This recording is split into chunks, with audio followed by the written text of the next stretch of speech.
Hello students, आज का video में मैं एक्सप्लेन करने वाला हूं जो निर्मला सीतारमण जी ने 26-27 का जो बजट पेश किया है। तो सबसे पहला क्वेश्चन या इंफॉर्मेशन है कि ये अब तक में 9 बार वो प्रेजेंट की हैं बजट, 9 टाइम्स।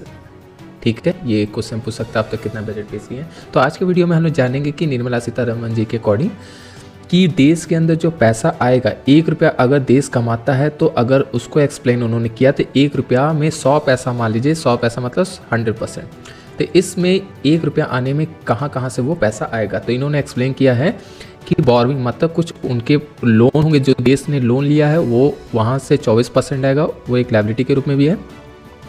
2% आएगा नॉन डेब्ट कैपिटल, ठीक है। फिर इसमें 10% आपका पैसा कलेक्ट होगा नॉन टैक्स रेवेन्यू, जो टैक्स से नहीं कलेक्ट होता है, जिसमें जो पेनल्टी या अदर तरीके से जो देश कमाता है वहाँ से 10% होगा। जीएसटी के रूप में 50% कलेक्ट किया जाएगा। यूनियन एक्साइज ड्यूटी जो होता है, जो यहाँ देश का सेंटर में प्रोडक्शन के बेस पर जो ड्यूटी लगते हैं, तो वहाँ से 6% का होगा। कस्टम से 4% का होगा। इनकम टैक्स से कलेक्शन होगा 21% का, और कॉर्पोरेट टैक्स से 18%। तो सबसे ज़्यादा पैसा कहाँ से कलेक्ट किया जा रहा है? Borrowing and liabilities. तो ये नो डाउट एक डेफिसिट बजट की तरफ से की ओर बढ़ रहा है, क्योंकि 24% सरकार लोन लेगी। ठीक है, अब ये पैसा खर्च कहाँ कर रही है? तो उन्होंने एक्सप्लेन किया है कि 1 रुपया अगर देश कमाई है तो वो 1 रुपया कहाँ खर्च करेगी। तो अगर 1 रुपये को हम 100 पैसे में बदल दें या 100%, तो इस 100% को कहाँ खर्च करेगी? तो अदर एक्सपेंडिचर के रूप में वो खर्च करेगी 7% के रूप में। सिविल पेंशन के रूप में जितने भी हमारे देश में पेंशन चलता है उस पर 2%। सेंट्रल सेक्टर स्कीम में 17%।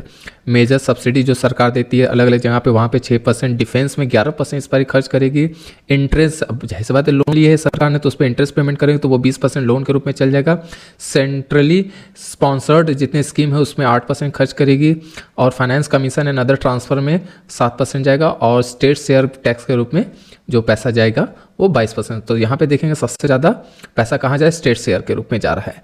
तो दोस्तों इस वीडियो में सिर्फ आज इतना ही रखते हैं कि पैसा कहाँ से आया और कहाँ से पैसा आ रहा है और पैसा कहाँ जा रहा है, ये एक्सप्लेन किया। नेक्स्ट वीडियो में हम लोग जानेंगे अदर चीज़ इकोनॉमिक्स से रिलेटेड। अगर वीडियो अच्छा लगा तो प्लीज़ सब्सक्राइब कीजिएगा।